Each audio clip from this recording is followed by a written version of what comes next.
Sa nakaraan ay higit na ginulat ng ating bida ang mga tao na nakakita sa pagluhod ng isa sa kinatatakutan ng karamihang tao sapagkat kilala ang babaeng leon na hindi mabait ngunit walang pag-alinlangan na humingi ng patawad sa naging kasalanan ng kanyang mga anak sa hindi pagsunod sa batas nila sa kalawakan. Noong sandaling magkausap ang dalawa ng ating bida at ni Mother Lioness sa upper deck ng barko pinaghinalaan ng ating bida ang kabaitan na ipinapakita ng West Heaven Sword Matron kaya't direkta niyang tinanong kung seryoso na naghahaman ng away bagamat sinabi ng pinuno na oo tumanggi doon ang ating bida at nagbigay ng malinaw na dahilan. At halos magwala na si Captain Seryong nang sandaling makita niya na isinama ni Lee Mokjin ang batang babae na napakaraming naghahabol na malalakas na sekta na gawa naman ipaliwanag ni Huarin ang kanyang panig ngunit sa kasamaang palad walang maunawaan ang grupo sa lahat ng kanyang binanggit at natapos tayo noong makita ng innkeeper ang nangyaring laban sa pagitan ni Elena at ng ating bida at sa pagpapatuloy ng kwento.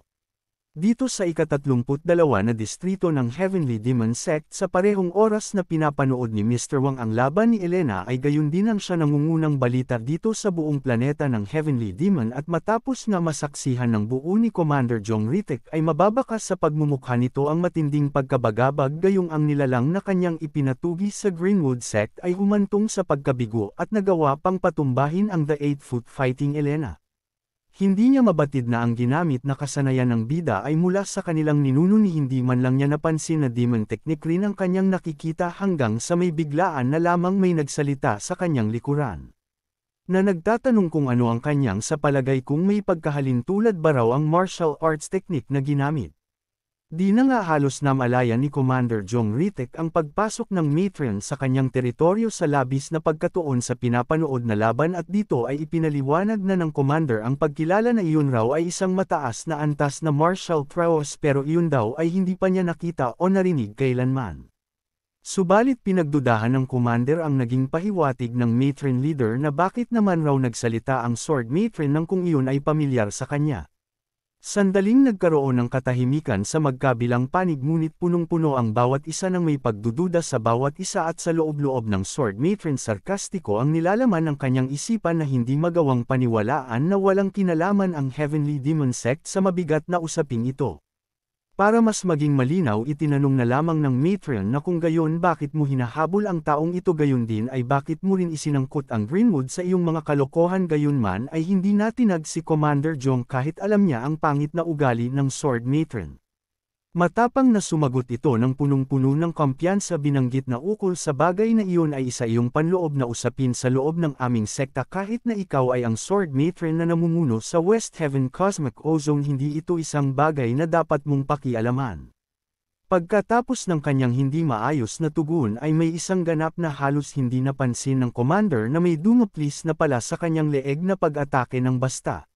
Mga ilang segundo pa ang lumipas bago niya matanto ang nangyari dahil na rin sa hawak ng matron ng kanyang espada hindi niya ibinaba ang armas sa pagnanais na kakagat ang Commander sa kanyang alok na laban gayong nabigo siya kanina na malabanan ang ating bida kaya't ngayong nasa harapan na niya ang may potential na kalaban ay pilit niya itong inaalok ng away. Base sa naging tama ng Commander ay hindi pa talaga plano ng sword matron na ito'y tuluyan gayong maliit lamang naman ang naging sugat at habang hawak ni Commander Jong ang leeg ay matapang itong tumugon. Itinanong niya na kung nais magdeklara ng gera ang matron laban sa kanilang Heavenly Demon Sect samantala ang matron ay may panunuya na tumugon sinabing sa palagay mo ba sa dami ng tao ay matatakot sa iyong mga may mga pandak na lahi ni walang bakas ng pag-urong sa sinusubukan na paghaharap. Batid ni Jong Ritek kung anong klaseng babae ang pilit humahamon sa kanya siya ay isang babae na masyadong nahuhumaling sa martial arts na kahit ang mga sariling anak ay handang lamunin hindi siya isang tao na kumikilos batay sa kita at pagkawala. Ibig sabihin lamang sa madaling sabi siya ay isang tao na sakim sa kapangyarihan dahil sa lubos na pagkahumaling sa martial arts kaya't hindi na rin nakapagtataka kung ang bansag sa kanya ang babaeng leon na lumalamon ng kapwa at sa maya-maya. Naglagay na ng mabigat na aura ang matron sa kanyang espada at pagkatapos noon ay agad na rin mabilis sumugod sabay na sinasabi na kung hindi raw siya sasagutin ay tuluyang masasawi ang commander habang sa panig ni Commander Jong ay napatanong na lamang na hindi malinaw ang kanyang choices gayong alam nito sa sarili na kahit pa magsama-sama ang 1,076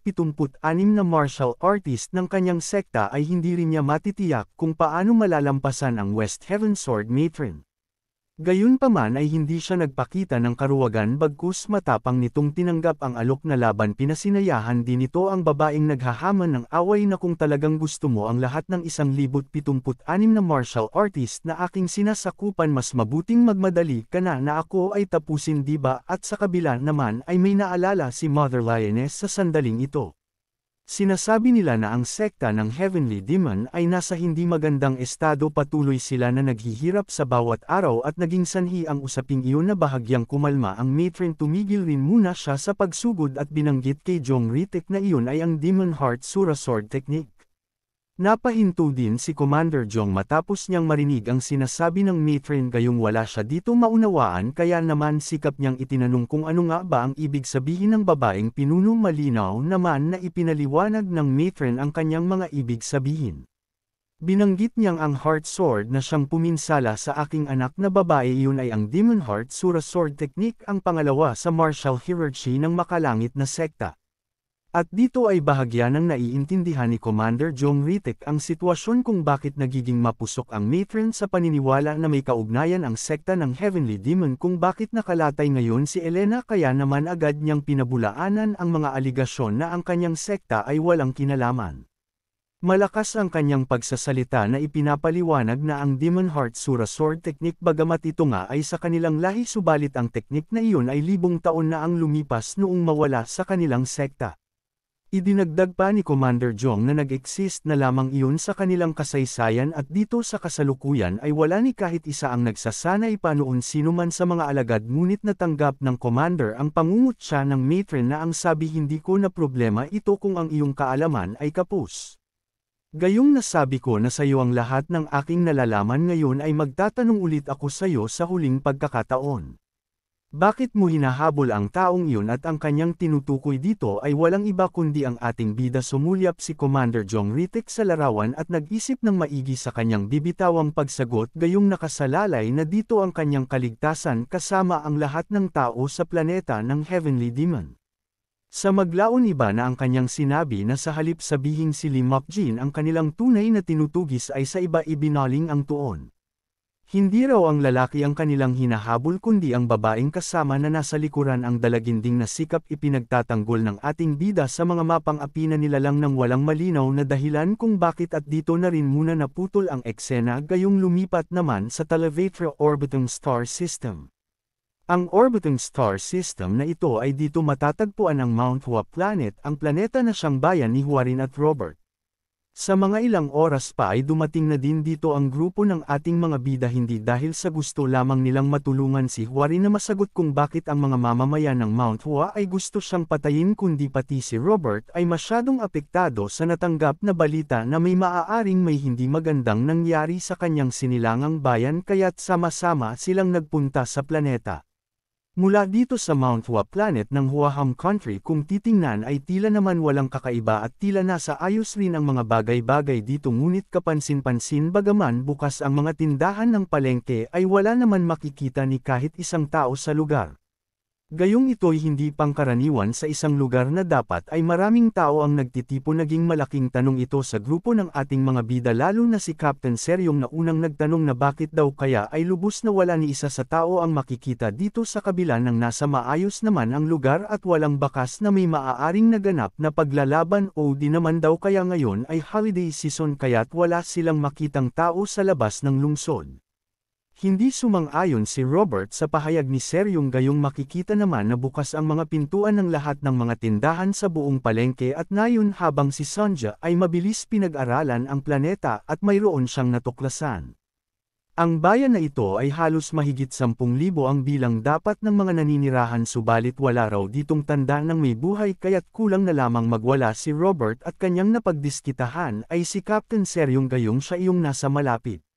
Habang iwinawas-iwas niya si Seryong sabay niyang binabanggit na may isang bagay na dapat daw ay nangyari para sigurado at pilit niyang sinasabi sa kanyang commander na sila'y bumaba ng mabilis gayong ito'y isang bagay na nakakatakot na sigurado raw ay may nangyari at marahil maaaring ang lahat ng mamamayan ay nasaktan o hindi naman kaya ay tuluyan ng nasawi. Sa dami ng mga binabanggit ni Robert na mga masasamang bagay habang binubugbog na halos si Seryong ay hindi iyon nakakatulong sa halip nagdulot lamang ng labis na pagkabahala lalo na kay Huwarin na lubhang natatakot at namumuuna ang luha sa mga mata dahil sa mga naririnig kay Roberto na panay ang pakiusap kay Seryong na gawin nila ang pwedeng gawin na mailigtas ang kanyang hometown ng buong planeta ng Mount Hua. Sa maglaon ay natuluyan nang bumagsak ang mahinahon na pag-iyak ni Huwarin gayong bukod sa mga nasabi ng nagpanik na si Robert at ang panayam ni Sanjay kanina na walang madetect na may buhay sa buong planeta ay malinaw rin niyang nakikita ang buong katotohanan. Maya-maya ay seryoso na nagtanong ang bida sa dalaga na kung ano ang siyang tunay na nangyari dito na kung may alam man raw si Huwarin ay mas mainam na magsalita na lamang upang sa gayon ay mas mabilis nila itong mabigyan ng pagsasaayos at may sasabihin na sana si Huwarin ngunit iyon na antala nang magsalita si Sanjay na may nadetect siyang signal ng may buhay. Batay naman sa paghuhusga sa lokasyon ipinaliwanag niya na ito'y nasa loob ng pangunahing punong tanggapan ng Mount Hua sa Jaha Pavilion sa kabila ay susuntukan na sana ni Seryong sa mukha si Robert gayong hindi pa rin siya tinatantanan buhat kanina mabuti na lamang at narinig ni Captain ang pagsasabi ni Sanjay tungkol sa buhay na nasa Jaha Pavilion. Sapagkat ayon dito ang gusali na iyon ay kung saan nakatira ang pinuno ng sekta nitong Mount Hua at muli nagsalita si Sanjay sinabing oo ito ay isang napakalakas na signal ng buhay ngunit sa isang tao lamang. Natahimik si Huwarin matapos marinig ang tungkol sa pavilion gayong ang lugar na iyon ay naruroon ng kanyang ama ngunit gayunman ay wala itong nasabi sa mga kasama na tutulong sa kanya upang malaman kung ano na ang lagay nitong planeta at sa sumunod na ilang saglit. Ito ang Jaha Pavilion na tinutukoy na may signal ng buhay na mukhang nakakatakot dahil ito ay nagmistulang isang ghost town kahit na ang mga lampara dito ay maayos na nakasindi at sa maya-maya pa dumating na dito ang grupo personal na sumama ang ating bida at pati si Huwarin at Seryong. Habang sila'y hindi pa tuluyang pumapasok ng pavilion may narinig si Captain ng tunog bakal sa likuran at nang makita niya ay si Robert pala iyon na parabang sasabak ng gera gayong todo ang paghahanda nito sa maaaring maging resulta ng kanilang pagpasok ng walang pahintulot at itinanong ni Seryong kung ano ang kanyang plano bakit ginamit pa ang kalawangin na combat suit. Matapang na tugon ni Robert ay wala kuno kahit sino ang maaring puminsala sa kanyang homeland hindi raw niya patatawarin ang sino at sesantuhan na may masasamang layunin na gumawa nito sa kanyang bayan subalit bahagyang tinuya siya ni Seryong tungkol sa kanyang combat suit. Gayong hindi sukat akalain na gumagana pa rin daw pala ang kasuotang bakal dahil sa pagkakaalam ni Seryong ay itinapon na ni Robert ang combat suit sa bodega noong oras na ma-discharge si Robert sa army akala pa niya ito ay kanya nang naibenta dahil matagal ng panahon noong huli niya itong makita. Sabi naman ni Robert ang isa raw na Special Forces soldier ay hindi mababago kailanman dahil anuman ang mangyari Special Forces pa din daw siya na parang langis na bawat araw ay palaging may kinang. Hinayaan ni Seryong kung anuman ang mga kwento ni Robert bagkus nagradyo siya kay Sanjay na palaging naiiwan sa barko upang kamustahin ang signal na kung nakakita pa rin ba raw ba ng senyales tugon agad ni Sanjay na oo. Bagaman ang signal ay nananatiling matatag pinagdudahan iyon ni Sanjay at binigyan niya ng babala ang mga kasama na maging maingat at baka raw hindi human ang nasa loob ng pavilion gayong habang tumatagal ang paghinga ay mas lalong nagiging malakas. Gayong nagbigay babala nag-ingat si Seryong sa gagawin nilang exploration inutusan niya ang naiwan sa barko na maglunsad ng drone para kahit paano ay malaman nila kung ano man ang hadlang na banta sa loob ng gusali na dapat malaman raw muna nila o kilalanin kung ano man ito subalit na pornada ang kanyang plano nitong biglaan na lamang tumakbo si Robert sa loob ng bukas na pintuan. Ano't anuman o kahit halimaw man daw ang nasa loob nito ay handang patumbahin ni Robert sumisigaw habang pumapasok na hinahamon kung anumang nilalang ang nasa loob ngayong dumating na raw ang Special Forces kaya't maaari nang magpakita ang kalaban. Sa walang pag-iingat ay napasabi na lamang itong si Seryong na tunay talagang nagdudulot ng pagkaisip bata ng dahil lamang sa kanyang bayan at dahil dito na tuluyan nang nasira ang diskarte wala na rin silang nagawa kundi ang sumunod ngunit pinag-iingat pa rin niya ang mga kasama. Hindi pa manaabot ng 3 ang mismong entrance ay may agad napansin ang grupo na may malakas na ilaw sa lugar kung saan pumunta ang kulang sa buwan na si Robert at sa maglaon labis na bahala si Captain nitong mabatid na niya ang papalabas ng pasilyo at sa mabilis pa na ilang saglit. Tuluyan nang ang binalot ng malakas na apoy ang buong pasilyo na umabot pa hanggang sa tarangkahan ng Jaha Pavilion noong hamupa na ang malakas na baga at mangilan-ngilan na lamang ang mga bakas ay nagkatinginan naman ang dalawang dalaga. Sapagkat kulang na lamang ay magkapalit sila ng mukha sa labis na lapit sa isa't isa na pareho nagtataka sa kung ano ang nangyari na bakit sila'y nasa ganitong kalagayan.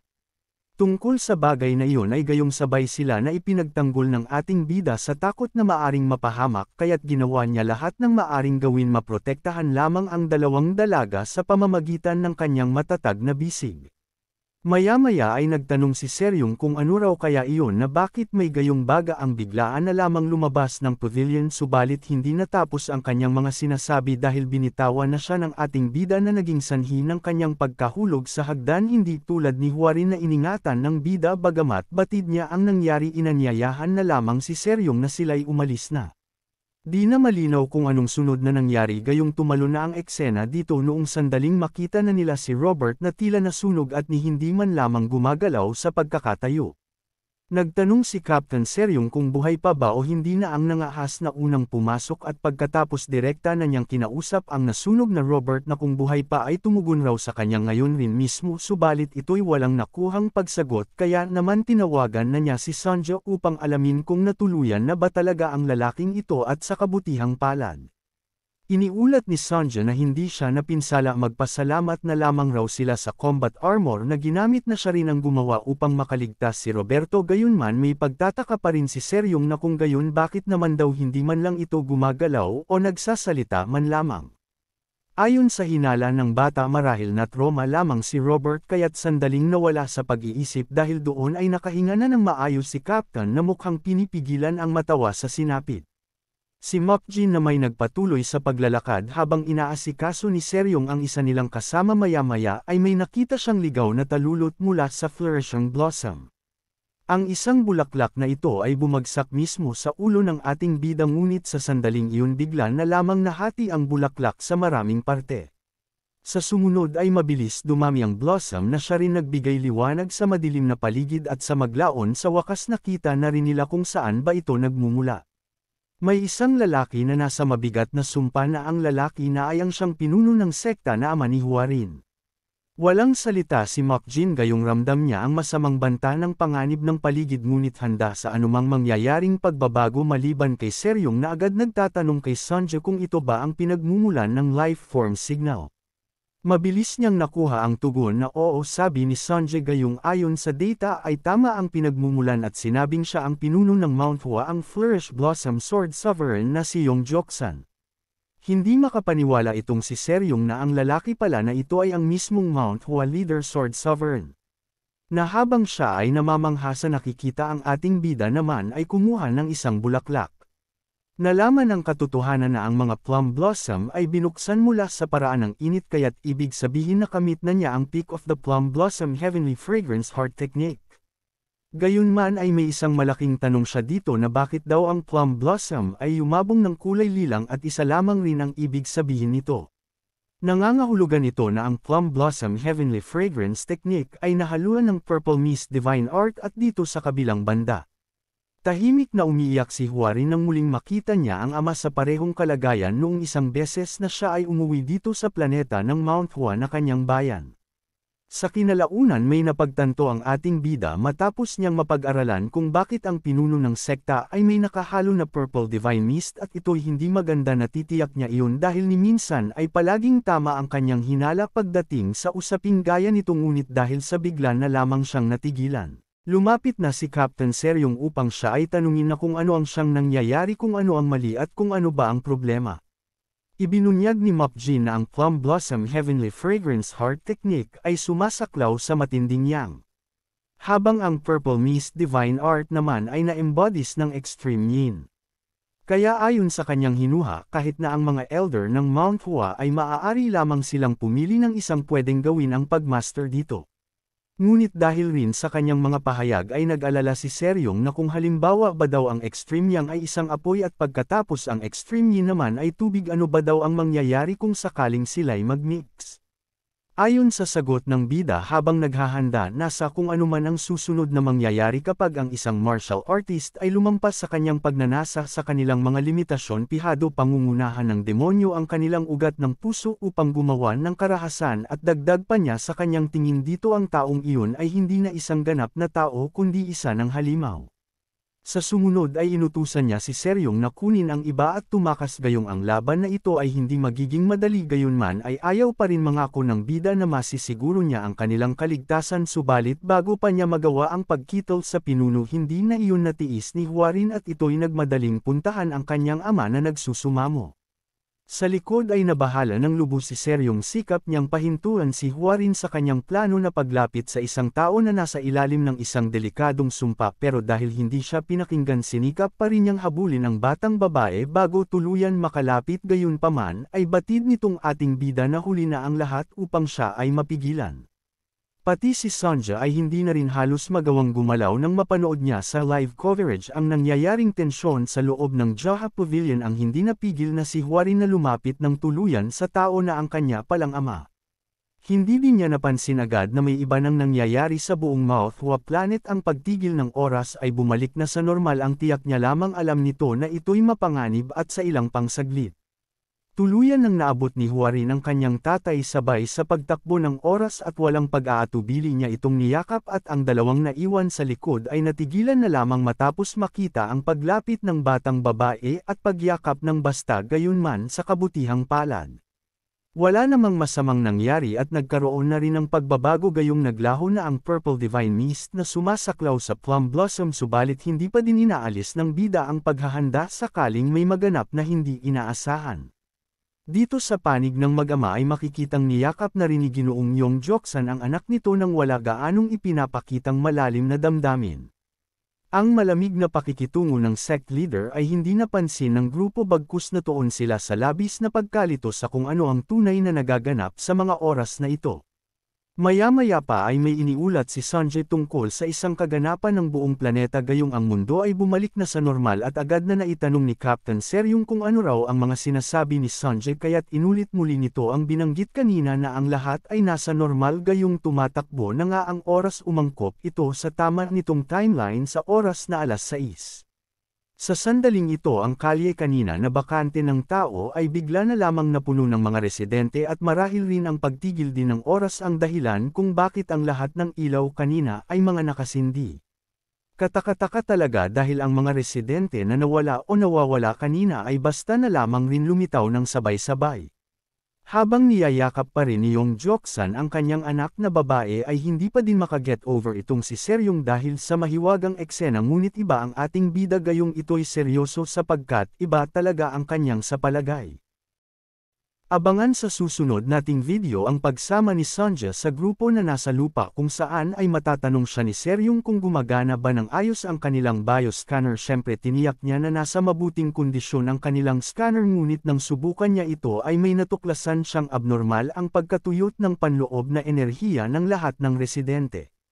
Si Robert na bumalik rin sa wakas ang sigla noong oras din na iyon ay sinubukan niyang mag-order ng pansit sa papalapit na waitress, ngunit dumaan lang ang babae na parang walang nakita o narinig.